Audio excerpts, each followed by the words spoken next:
हमारे YouTube channel Suresh संगम official को लाइक share subscribe और कमेंट करना ना भूलें और अपना प्यार आशीर्वाद जरूर दें।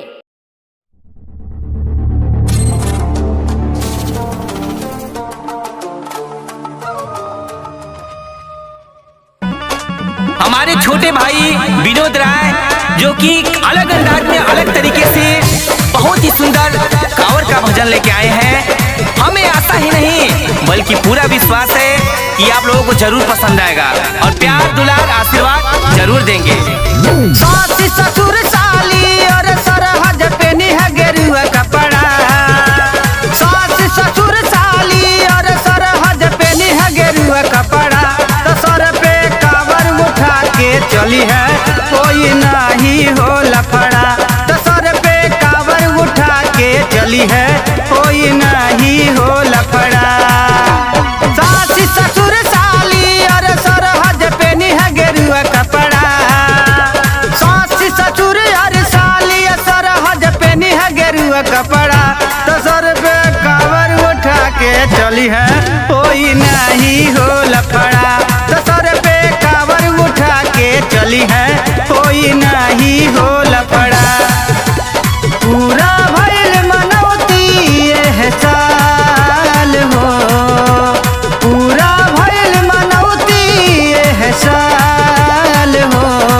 एह साल एह साल एह साल। पूरा भइल मनौती एह साल हो। पूरा भइल मनौती एह साल हो। 5 साल बीतल पूरा कैले ना मनौती।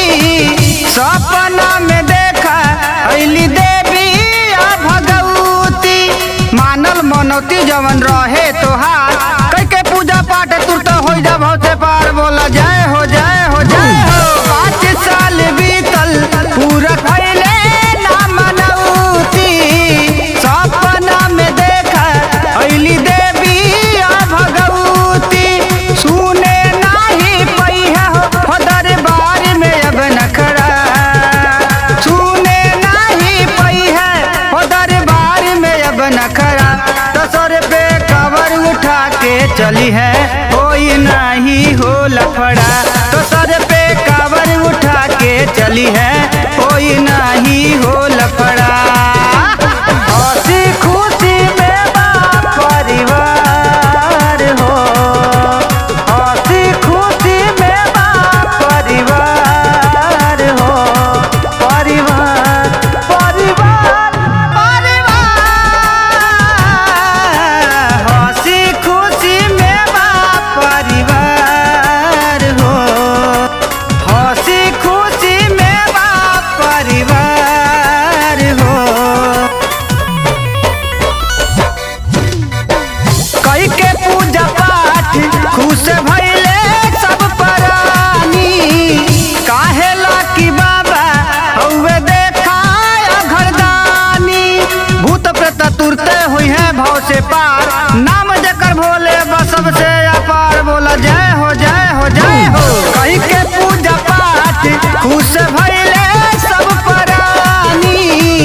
काहेला कि बाबा हउवे देखा घरदानी। संगम विनोद प्रिंस दुर्गा के चमके जैसे मुखड़ा। संगम विनोद प्रिंस दुर्गा के चमके जैसे मुखड़ा। तो सर पे कावर उठा के चली है कोई नहीं हो लफड़ा। तो सर पे कावर उठा के चली है